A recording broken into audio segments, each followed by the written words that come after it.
Last Tuesday, a woman in Seattle bought a dozen eggs on Instacart. She paid $4.79.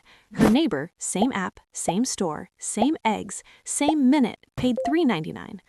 The eggs didn't know the difference, but the algorithm did. And what it knew was which one of them would pay more. Here's something most people don't think about. When you walk into a physical store, every box of cereal on that shelf has one price. Doesn't matter if you're a billionaire or you've got $11 to your name. Same Cheerios, same price. But online, that rule doesn't exist anymore.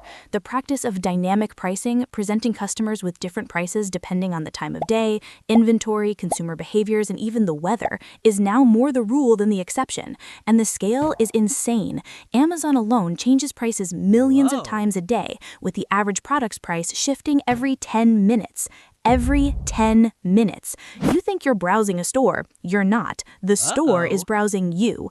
And before you say, well, that's just supply and demand, no, that's the version they want you to believe. What's actually happening has a much creepier name. The core element of surveillance pricing, or personalized pricing, is that it's based on data they have about you. The FTC found that retailers use data such as scrolling habits, purchase history, and location in charging people different prices for the same product, including, and I quote, clicking on a specific button or element on a web page, watching a video, or adding a particular item to their cart or wish list. You added something to your cart and then removed it, they noticed, and they just learned something about you. Now here's where this stops being abstract and starts being your groceries. In late 2025, Consumer Reports and the Groundwork Collaborative ran an experiment. They asked 437 volunteers to shop on Instacart for identical baskets of goods from the same stores at the same time. Same cart, same store, same moment. Every single one of the 437 participants was exposed to algorithmic price experiments. Every single one. 74% of grocery items had different prices for different shoppers. A dozen Lucerne eggs sold for $3.99, $4.28, $4.59, $4.69, and $4.79 at a Safeway in Washington, D.C. 5 different prices for the same eggs. Some products had as many as 5 different price points, with variations ranging from 7 cents to $2.56 per item. A box of Wheat Thins at a Seattle Safeway differed by as much as 23%. And the kicker? The price variations could cost families $1,200 a year based on what Instacart says the typical family spends on groceries. $1,200 on groceries! Not because the food costs more, because the algorithm decided you'd pay more. How is this technology working? In 2022, Instacart spent $59 million to acquire a company called Eversight, an AI platform that lets retailers run pricing experiments on you. Eversight software allows retailers to carry out pricing tests to gauge shoppers' reactions to higher or lower prices on certain items. You're not a customer, you're a lab rat, and you didn't sign a consent form. But wait, it gets worse. They know when you're sad.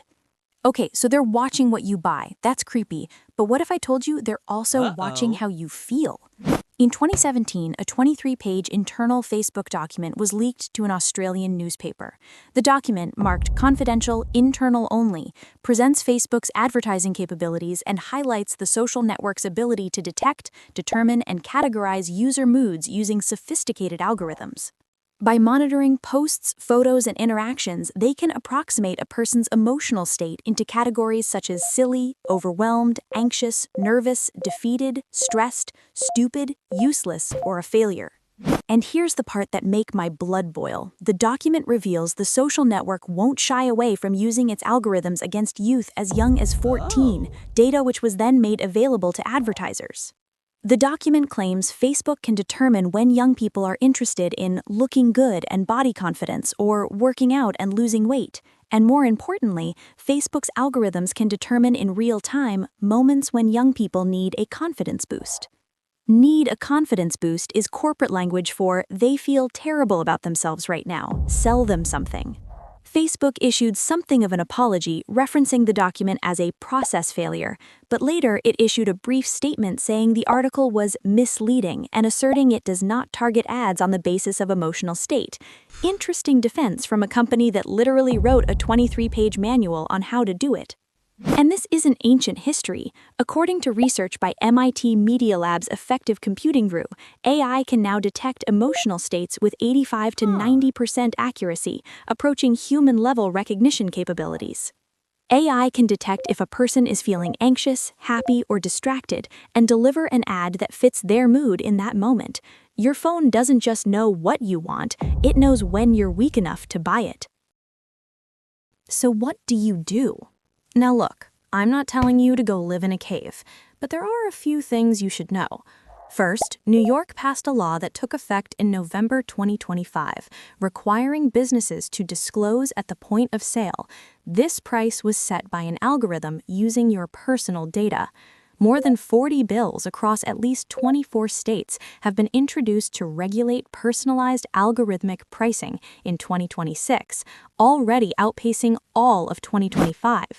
In March 2026, the House Committee on Oversight launched an investigation into the use of AI to analyze consumer data in setting prices, so lawmakers are waking up, slowly. Second, after the Instacart investigation went viral, Instacart announced it will no longer allow retailers to run AI pricing tests on its platform, effective immediately. Public pressure works, but only when people know what's happening. And third, the simplest thing, next time you're about to buy something online at 11 p.m. after a bad day, just ask yourself one question. Did I decide to buy this, or did something decide for me? Because that's the scam. It's not that they're stealing your money, it's that they're stealing your choice and making you think it was yours all along. If this video made you side-eye your phone, do me a favor, share it with someone who thinks they're immune to advertising. We all love that friend. Subscribe if you want more scams hiding in plain sight. I'm Brainbank. I'll see you next time.